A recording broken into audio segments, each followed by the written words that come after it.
Welcome to this week's episode of the Inside Kingston podcast, where experienced professionals, entrepreneurs, and community leaders based in Kingston upon Thames are invited on to share their story with us. I'm your host, Amir Rocha Lima.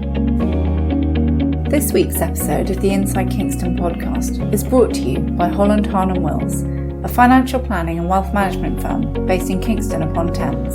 Holland Harnham Wills specialises in retirement planning for senior professionals and successful business owners. Visit hhw-uk.com to start feeling more relaxed and confident about your financial future. Thank you for joining us for another episode of the Inside Kingston podcast. I'm joined today by Stacey Richard, owner of Super Sitters, offering dependable, short-term, ad hoc and flexible childcare in Kingston upon Thames and across southwest London. What's unique about Stacey is how she draws on her personal experiences as a parent to build a relationship of trust with her customers. From starting out as an informal childminder to her friends' children, Stacey now employs a large team who work together as a collective of like-minded childcare professionals. And be sure to listen to the end, where Stacey talks about a very worthy cause that she's supporting through her Smear Cheer campaign.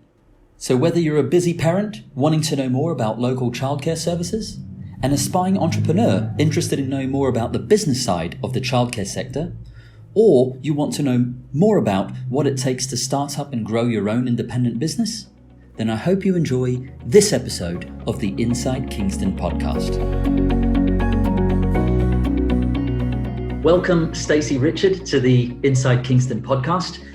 Stacey, I'm really excited about this conversation because as a young parent of two children, I'm curious about the tips that you can share with us, given your experience in working with children, but also I'm keen to learn more about the business side of the childcare sector too. But to kick off this conversation, I'd like to go back in time, if that's okay. So where did you grow up? I'm South African. I was born and bred in Johannesburg. So we moved here about 8 years ago, and I think it's my South African ideology of childcare that is completely different to the way the UK works with its childcare. Perhaps that background is certainly helped me in setting up my business. But born and bred in Joburg. Oh, fantastic. And how was life growing up there? Did you come from a big family? Was there a lot of cousins to play with, a lot of outside activity? I have a massive family. I've got 17 cousins and even more second cousins. I'm the oldest of 4 children, and my youngest sister's 12 years younger than me. So I was always lumped with the babysitting from the get-go. I think it was probably about 7 years old when I started changing nappies and picking up children and all of that. So the big family certainly helped. I think large families, you just learn family logistics very early on. So it's just part of me. Oh, awesome. And Stacey, where did you go to university and what did you study? Yes, I studied in South Africa. I studied law to start off with. My whole family are a family of teachers. I would have been the 9th generation of teacher, but of course I'm a bit stubborn as well. So I chose not to go into teaching and I went into law. I did 3 degrees in 5 years, so I really smashed it out.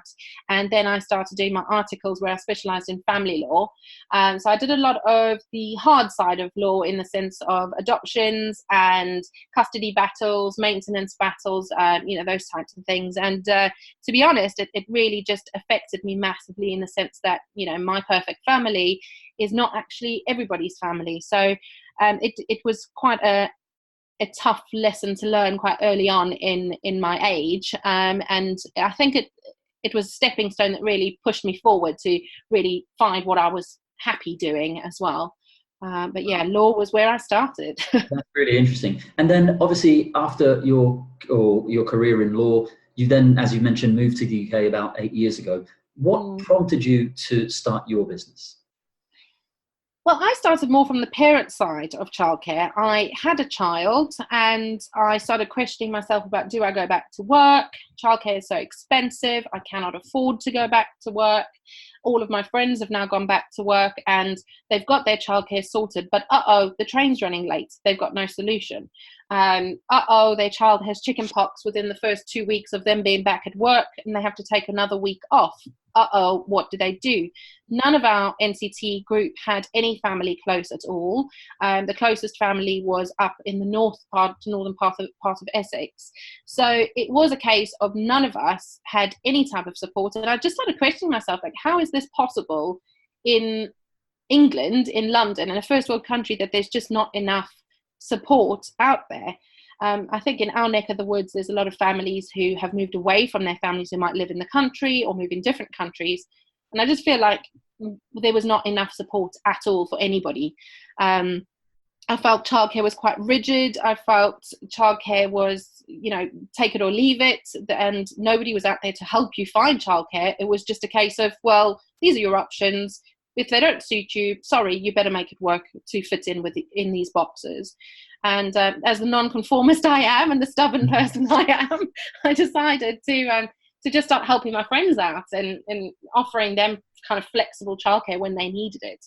And I didn't even really see it as a business to start off with. I started off by seeing it as helping people, helping the friends that I had. And then slowly another mum found out about it, or another parent in the nursery, or another child from school, or things like that. And eventually I had 4 children and 2 double buggies, and how do I push 2 double buggies today? And I needed extra pairs of hands. And then someone eventually said to me, well, what's your business name? And all of a sudden I was caught short going, oh, is this a business? Oh, is this actually, oh, it is a business. This is what I was aiming for. Yes, this is definitely a business, and there should be more like this. And I gave it the name Surbiton Sitters to start off with, because I thought Surbiton's this massive big place, and if I can just help out some families in Surbiton, I can get to them quickly and easily. And slowly but surely, or actually very quickly, the business grew to Surrey and southwest London, and I've got 120 staff. And obviously families need a lot more flexible childcare options. That's fantastic, Stacey. What a success stories. Could you help me and our listeners define the scope of your babysitting services? And I mean that because as a parent of 2 young children, I've also struggled with finding babysitting services that can fit in with our lifestyle. So could you take me through maybe 1 or 2 case studies that differentiate you from perhaps other babysitting services? Sure, absolutely. Babysitting is only 8% of what my business does. So the evening stereotypical night out babysitting is a very small part of what we actually do. I talk about flexible childcare and ad hoc nannying because those are the terms that I can give it. Those are the names or the labels I can put on it. But ultimately, we're there even at short notice for any short period of time or long period of time. So we can do from half an hour or an hour, where we in an emergency need to fetch a child or help rush to the hospital or anything like that, right up to your stereotypical babysitting in the evening. Mum and dad just want to go out for dinner. Mm-hmm. So a few case scenarios, for example, is I do a pregnancy on-call service where if mum is in labour with her second child and has no family support, is dad supposed to miss the birth because they don't have any support, or do they take the older sibling along with them to the birth of their younger child? Do they, have a home birth and that's their only option because they don't have no childcare? That shouldn't be the only solution. So absolutely. I have nannies who go and provide a service that when they go into labour with their second child, we go and babysit the older child. Now we know that can be anything from 4 or 5 hours to 3 days, depending on the labour. Yeah. And parents shouldn't feel guilty about going to the birth of their second child. They should be able to enjoy that and have the childcare option of having someone responsible and professional looking after their older child. So that's kind of one of the services we provide. The day and age that we're in at the moment is you've got a lot of people working from home or people starting their own businesses to work more flexibly, to have a career that's suited to them. And that means they work from home in the evenings or mornings or some daytime where they can, and their partner covers the childcare in the time that they're working. So if that person all of a sudden has started their own business and they might need to have a meeting during the day, but they've got their children with them, they shouldn't feel then they need to commit to X hours or X days a month or year in a nursery environment or a childminding situation. They should feel free to be able to book in a an ad hoc nanny just for those 2 hours of that meeting, or just for those 3 hours of that meeting. And that provides them with a lot more flexibility to build their business without having the exorbitant cost of childcare for on a permanent basis. So that's a type of ad hoc nanny situation. Now, that can be done either in the child's home, or if mum or dad is working from home, we do have facilities where you can drop them off to one of our childminders, and you can then have the childminder look after them for the 2 or 3 hours that you need to go out and do your meeting and come back. Again, we've got other situations where we have people whose experience extends to newborns. We've got exhausted mums and dads out there with brand newborn babies who actually just need to sleep through the night. And they might need one night of this care, and then they, are able to carry on again. But it's that type of support factor that is really important in any of our services, that no matter what you need, that you are able to give us a call and say, I know I'm crazy. I'm probably the only one that's going to ask you this. I bet you aren't. And please, can I have somebody just for an hour? Because I just want to go shopping without the kids. Yes, fine. Go for it. Don't feel guilty about it. Just give us a shout. That's the whole point. I want to feel like I'm the auntie down the road that just pops in for a few hours, visits, plays with the kids, and off we go again. So that's how ideally I would like it to work. And yeah, the services are multiple, and the services are there to support families. So it doesn't have to have a label on it. It's whatever type of childcare you need. Which is different to your stereotypical babysitting agency, nanny agency, childminder, nursery. Those all have quite defined boxes, and I don't like boxes. I like blurring the lines a little bit. So yeah, that's us. That's really interesting, Stacey. As you were describing there the different services that you offer and how you think about babysitting as a whole, it strikes me that, of course, the role of a babysitter, a nanny, is hugely built on trust. So how do you train your team to build the relationship of trust with your customers? 100% it is built on trust, and this is a massive factor.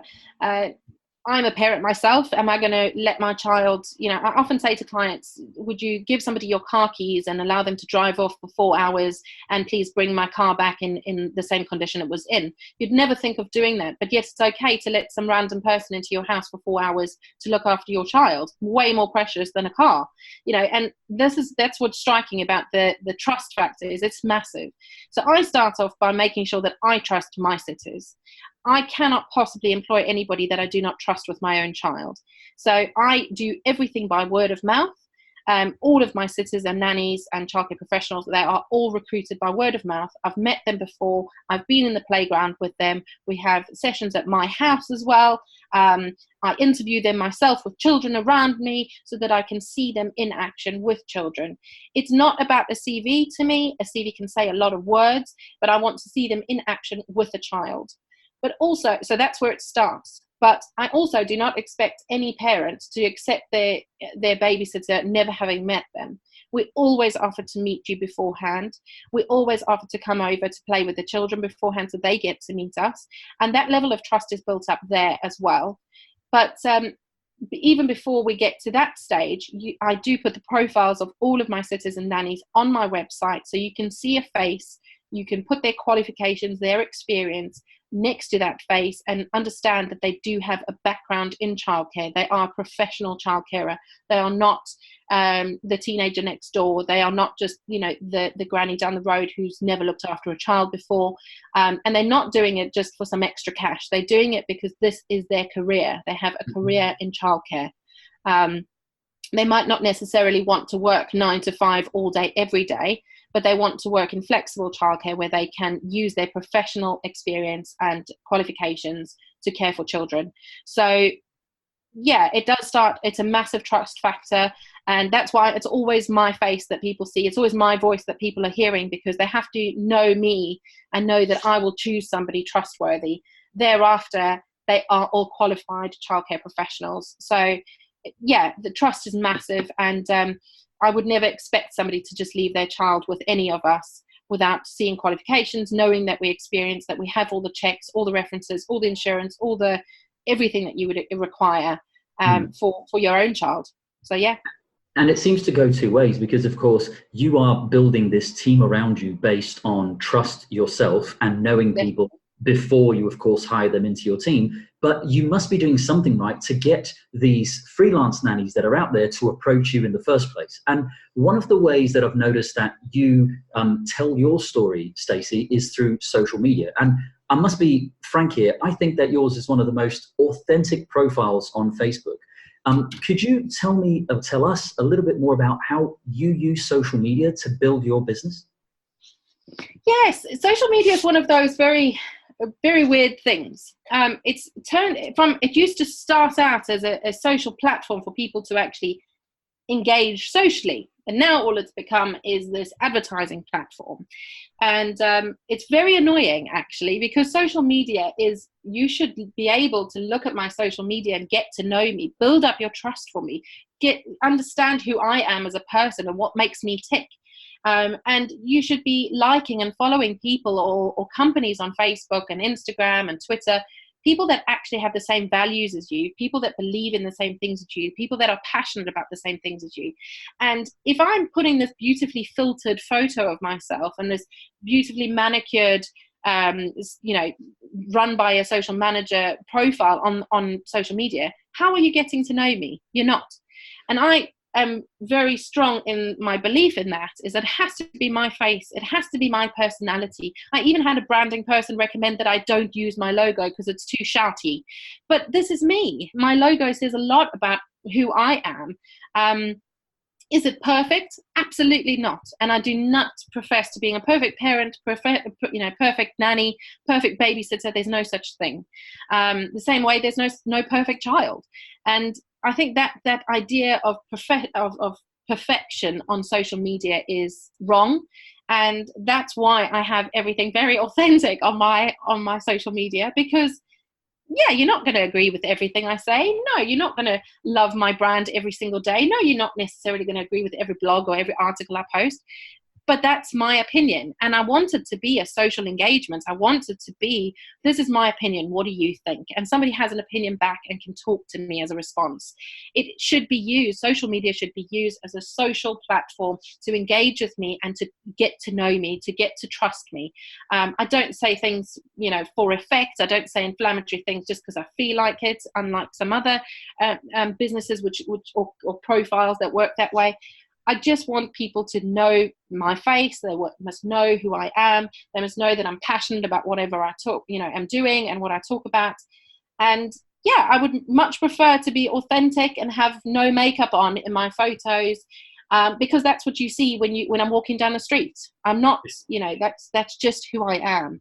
And the same way my nannies and my providers are as well, is my sitters and nannies should be seen the way they are with your children. They shouldn't be seen on social media in their polished form with a perfectly outlined black and white photo. It is very much a case of, this is who we are, like us or lump us, but this is who we are. And we'd rather be judged for our authentic selves than some fake version of ourselves. Well, and this speaks volumes to something we were talking about a second ago, because that portrayal of your authentic self is already the first seed into building that relationship of trust that we've been talking about. Definitely. Absolutely. Absolutely. And it is a personality, I am a person, you are a person, and either we clash or we don't. And, that's really important with your nannies and babysitters as well. You want somebody who's kind of similar to yourself, or that has similar values to you, or whatever it is that you feel you've got something in common with somebody. You want that gelling of personalities, and that will then lead to better childcare for your child. If I don't know you as a person, how can I possibly provide the childcare that's most appropriate to your child? Absolutely. Yeah. That makes a lot of sense.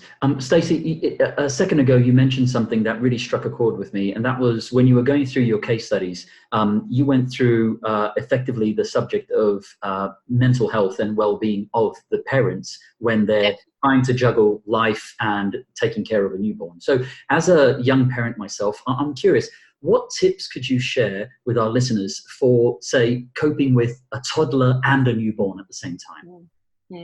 That is, I've actually written a blog on it, this exact topic, so that it is on my website. I'm not pushing that, but anyway. But they are massive tips for parents with 2 or multiple children. The biggest advice I can give is don't be so hard on yourself. There's no such thing as perfect. Do not judge yourself by Instagram. Do not judge yourself by anybody else's standards. For the first few months, just cope. Just cope. Just feel a gut feel about how your child is settling in, how your older child is feeling, but also don't be shy to ask for help. Everybody out there needs help at some stage, and it's not a competition about who's bravest and who's gone for the longest without any help. That's not the competition in life. It's about how well adjusted your child is, and if you are happy and you are content and you are in a good mental health and a good frame of mind, your child is going to feel that. So ask for help where needed. I do have loads and loads of tips on how to do it. A lot of it is routine or structures that you can get in place. Do you feed the newborn first, or do you bath the older child? Who cares if the older child has to be bathed the next morning, or the newborn baby is going to be screaming a lot, and funny enough, the toddler is going to be wanting your attention as well. And you can do both, sometimes not at the same time. So juggle according to the needs. And make sure that you're comfortable with it. You'll know if things are working well. If they're not, ask for help. But do not feel that you need to be perfect. I was the first one going to ask for help as well, and asking for an extra pair of hands when I needed it as a business owner. And the same as a mum. Asking for one night's sleep is not too much to ask for. Asking for an hour by yourself is not too much to ask for. So don't believe in that thing called perfection. I think that's super helpful, Stacey. And could you give some tips to our listeners whose children might be starting school this year? Yeah, it's such a special time. So my little one is 5 and she's just finished her first year, which I cannot believe. So she's finished reception this year, and I put a few tips on the website as well of what helped me to concentrate on starting her year off well and get myself in the frame of mind of how can I make this work in amongst my busy work and my other children I'm caring for, but to make sure that I'm prepared for her going to school. My biggest tip I can give, and this had certainly helped me, is I bought a little chest of drawers with 5 drawers in it, and I labeled them Monday, Tuesday, Wednesday, Thursday, Friday. And on the weekend, because I'm not somebody who has their washing done every single day and is very structured, I'm the one rushing on a Sunday evening doing 15 loads of washing to make sure we've all got enough clothes for the week.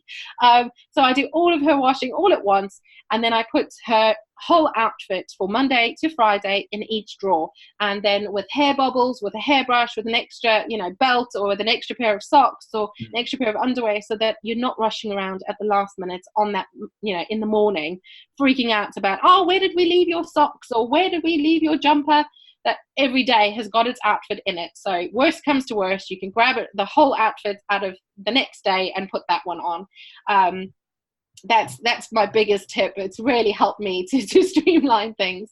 But we also have a set place in the house for where shoes go and where her bag goes. So every single day, the shoes go in the same place when she gets home, and they picked up from the same place in the morning. And the bag is put in exactly the same place. And I can, as soon as it's put down, I take whatever letters and notices are in it, and her new reading books. I take that out straight away when she puts it down, and then it goes into the same place. The same with the reading books. They're kept in the same place every single day. So when on a Thursday, when it's their books need to be changed, we pick them up from exactly the same place and put them back in the bag. So it sounds very organized. That's the theory behind it, of course, because my household is just like yours. But getting those little structures and little routines in place really help at the beginning of the year, and it gives the child a lot more feeling of everything being in order and being more relaxed. The more frantic you are, the more frantic your school run is going to be as well. So the child needs to be nice and relaxed, and any of those things really help get them nice and relaxed for school too.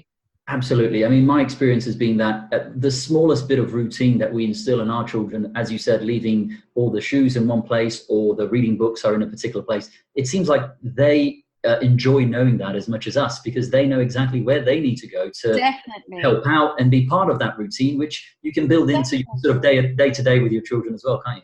Exactly. And it really bodes well to having more than one child as well. And we talked about the toddler and the newborn, but it goes on when that toddler is now 5 years old and your youngest is now, 3 or 4 years old.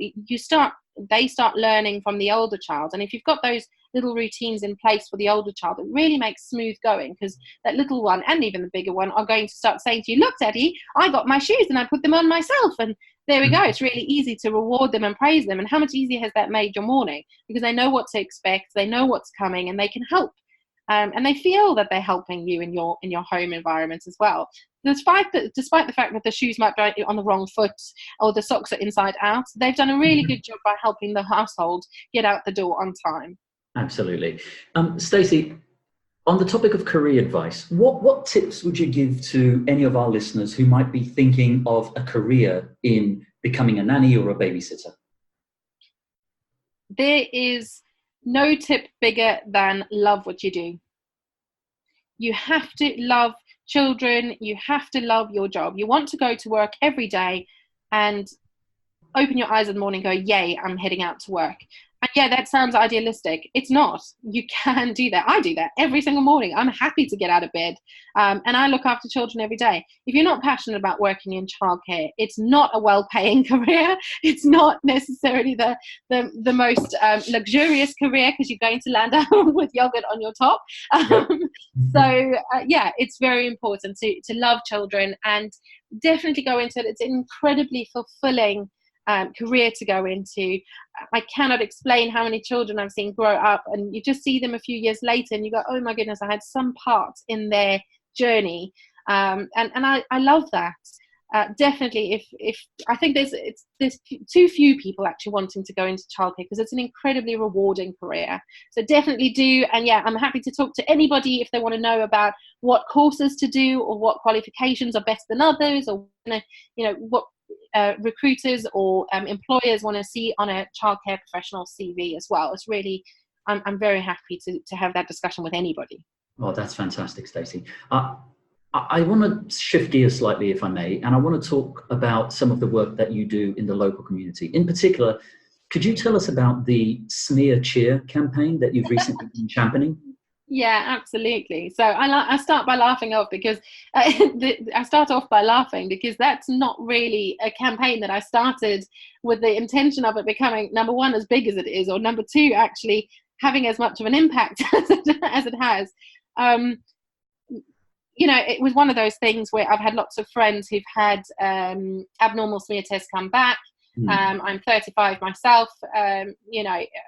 It's a very daunting thing, is that horrible word, cancer. And there's very few cancers that you can actually do something about, and cervical cancer is one of those that's exceptionally highly treatable, and it's highly preventable as well. So it's one of those where I felt, well, no mum should ever feel guilty or pressured when going for a smear test to test for cancer that she doesn't have childcare. That is just obscene in my mind. So I really wanted to extend myself in any way that I could to support a parent where they are going for any type of test like that. And smear test is one test, but I wanted that to be the face of all the other smear tests or other tests that there are out there. That if childcare is your problem, let that not be a problem. I want to help people to make sure that they are being responsible and caring for themselves and doing the tests and the routine checkups and any of those tests that they need in order to make sure that they're happy and healthy, and make sure that they're staying around for their children longer. So yeah, the Smear Cheer campaign was just something that I started out of, I don't know, a call to action that somebody didn't have to suffer without that care. So yeah, parents in particular in this one for Smear Cheer, that mums are able to contact me and get their hour free childcare while going for their smear test without any obligations, without any questions, without any worries about their childcare at all. And it was really after I started the campaign, my younger sister, who's only 23, she actually had an abnormal test herself and has had to have surgery thereafter. And I get goosebumps while I say that now, because she's still going to have a bit of a struggle for the rest of her life, making sure that she has all of her tests on time and making sure that her abnormal screening does not become cervical cancer. but I just thought how wonderfully the world works, that, you know, I've started a campaign like that, and then my sister has an abnormal test kind of 2 weeks after I started the campaign. And I didn't start it because of my sister, but I felt really strongly that fantastic if I could have helped even one person to go for their test and be saved. That's as simple as that. Wow, that's just absolute hats off to you, Stacey. That's an immense thing you're doing. Massive congrats to you, and respect for the campaign and all the work you're doing on that front. Yeah, thank you, but I really don't want thanks out of it. The main thing is that parents go and get the test that they need. That is the biggest thank you I can get, is that the parents take responsibility, make sure you go and get tested. And that's for dads as well. Dads are very shy about getting their tests. Yes, we know that, but please go and do it. And if childcare is the thing that's stopping you, don't let it stop you. Just phone me. I will be there in a heartbeat. Just go and have the test. That is the biggest thanks I can get out of it. So yeah. That's brilliant. That's absolutely brilliant, Stacey. What next for you and your business? Are there any projects in the pipeline that you can tell us about? Oh, I've got some very exciting projects in the pipeline, actually. So it's very timely I'm chatting to you. I have partnered up with another local mum, and we are starting a role play centre. It's in the heart of Kingston itself. We will be announcing its launch tomorrow. So that's very exciting. But yeah, it's going to be called Picnic. It's a role play centre in the Rotunda Centre in Kingston, just below the Odeon. And what we wanted to do was make sure that we provide a space where parents can come to have healthy food without the pressure of, you know, chocolate in the face of their child, or lots of sugars and lots of salts and things like that. So good, healthy, nutritious food for the children and for themselves, while their children play in imaginative play. Yes, role plays are not quite as popular as soft plays at the moment. Soft plays are stereotypically primary colours and very noisy, and lots of bumps and bruises at the end of that. But what we're wanting to encourage is learning through play, which has been forgotten a little bit. Children need to play where they are experimenting, where they're learning about their environment, where they are pretending to be the doctor, where they're pretending to do a supermarket shop, where they are talking to and engaging with each others and with adults as well, that they literally are learning through play. And luckily I've got childcare professionals who can lead them in their play as well. So we're going to have some staff on site that can lead them in their play and lead them in their learning. So yeah, it's a very exciting one. It's going to be opening in October. We've got builders on site at the moment. So at the moment, walls have been taken down and paint has been peeling, and walls have been painted and floors are being put down. So it doesn't look like much yet, but you can definitely drive past or walk past in Kingston and have a look through the window and see what we're getting up to, and follow us on Instagram or Facebook, or on our social media, or on our website. Subscribe to some emails. And we're called Picnic, which is very exciting. That's very exciting, and I'll most definitely be checking that out with my two children, Stacey. Me too. As we start to wrap up, I'd like to ask you a few quick fire questions that our listeners are always interested in. So, Stacey, what do you do to relax outside of the office? Oh, is there such a thing called relaxing when you're a parent? I don't know. So I love local companies, local businesses. I love local restaurants, so I'm always in the independent restaurants around. I'm South African, so I have to have a barbecue, a good old braai from time to time. So yeah, weekends I'm with family and friends barbecuing, and obviously taking my little one out. But yeah, I quite like local companies, so I do a lot of shopping around locally with independents too. That's brilliant. And who are some of the people you admire, and why? There is such a long list. The more people I meet locally, the more people I'm inspired by. I have met some incredible business owners through the Kingston Chamber of Commerce, but just around and about Kingston, and wider, of course, Surrey as well. I'd love to say the big names like Richard Branson, because he's made millions out of his ideas. But I do think his passion goes a very long way. I think he flips from project to project, just depending on whatever takes his fancy, and that's not necessarily what he's doing. He's going on all sorts of journeys himself. He's done the paragliding and the Arctic circles and all the things like that. And I think any business owner should kind of feel like they are undertaking a project because they want to have a bit of fun as well. So yeah, I admire the fact that he can be as relaxed and as chilled as he is, but still run an incredible empire that he's built. And that's not necessarily to say that I'm wanting to build an empire, not by any means, because there's a lot of hard work that goes into that. But I just think he's liked as well. I think he's quite a cool guy. Yeah, absolutely. I'm with you on that one. Is there a book that you've recently read that you'd recommend to our listeners? Yes, absolutely. So there's a positive parenting book that I've read recently, and I mean I can share it on social media channels as well. But it's really, positive parenting has actually been something that has been a bit of a buzzword, but now all of a sudden it's starting to come into everyday parenting life. So how do you actually listen to your child? How do you when they speak to you, do you respond, and how do you respond? Do you go down to their eye level? And the royals have been in the media for that, coming down to their child's eye level to talk to them.